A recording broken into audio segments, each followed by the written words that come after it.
ખરેખર તમે આ સભાના લાયક જ નથી. હકીકત છે. શું પડી છે આ લોકોને કે તમારી દીકરીઓ બચાવવા માટે તમારું સ્મશાન બજારમાં ના ખોરવાઈ જાય એના માટે આ મહેનત કરે છે ને આપણે અહીંયાથી એક આંગળી પકડીને દીકરીને નથી લાવી શકતા. કોઈ ફરક નહીં પડે, મારે કોઈને આમાંથી વેવાઈ નથી કરવાના. એ ના ફરક પડે તો મને કોઈ વાંધો નથી, પણ કડવો જ છું ને હકીકત છે. અને આનો જ લાભ આ વિધર્મીઓ ગણીએ કે અસામાજિક તત્વો ગણીએ કે લુખોએ ઉઠાવે છે. મારી નજર સામે દીકરીઓ અહીંયાથી એક્ટિવા લઈને જાય છે. કદાચ અહીંયા બેઠેલા લોકોને આટલી વાત સમજાય છે, અહીંથી થોડી દૂર પણ આ વાત જાય છે અને એમને સમજાય છે કે મારા દીકરીઓ માટે વાત કરવા આવે છે. મારે દીકરો નથી, મારે દીકરો છે, દીકરી નથી. પણ મેં આનું મથાળું આપ્યું છે કે દરેક દીકરી મારી દીકરી સમજી અને આ અભિયાનમાં જોડાયો છું. ઘરના તાળાની ચાવી લોક મારીને આવું છું. મારું ઘર છેલ્લે વગડામાં છે. છેલ્લે વાઈફનો ફોન આવજો કે 12 વાગે પહેલા આવજો, બીક લાગે છે. પણ હું એમ કહું છું કે મારો સમાજ જે દીકરી ભાગી જાય એના સમાજના ડર છે ને એ પહેલે મારે દૂર કરવા માટે મારે રાત્રે 1 વાગશે પણ વાગશે તો તું સૂઈ જજે. હું કોના માટે આવું છું? આ બધા કોના માટે આવે છે? શું તમારી નૈતિક જવાબદારી નથી? આ સોસાયટીના એક સમાજના આગેવાન તરીકે તમારી જવાબદારી નથી કે દરેકને કમ્પલસરી કરીએ? ગણપતિ મહોત્સવ ઉજવો છો, અહીંયા ઉજવો છો ને, નાસ્તા કરશો બંધ કરી દો. જો ખરેખર તમારે સમાજને સુધારવા હોય ને તો બંધ કરી દો. આ તમને એવું છે કે 1 કરોડના 1.5 કરોડના બંગલામાં બેસીએ છીએ, આપણને શું ફરક પડે છે?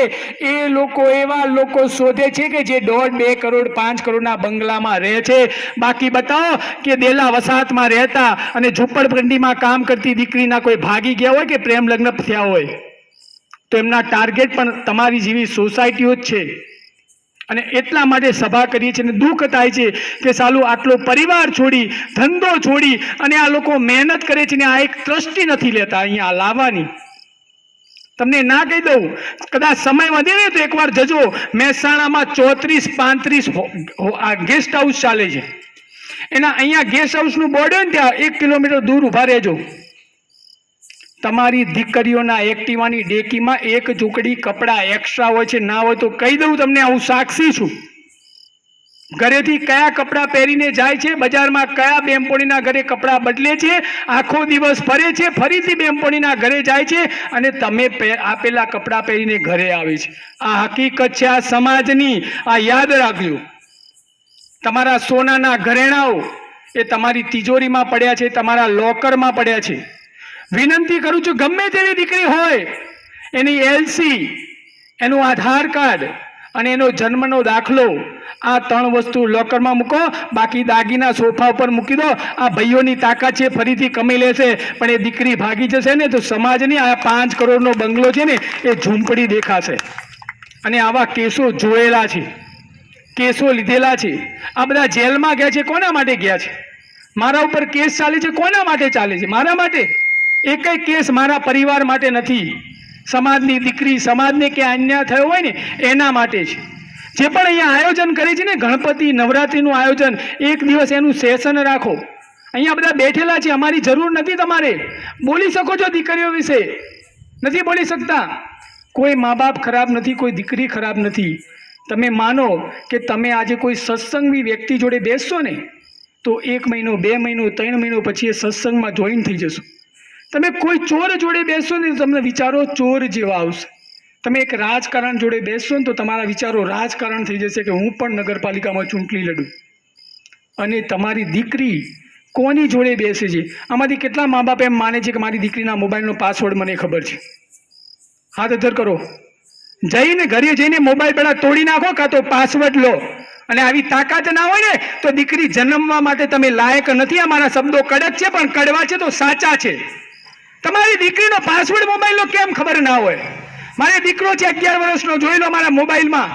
એની યુટ્યુબની લિંક અને મારા યુટ્યુબની લિંક સેમ છે.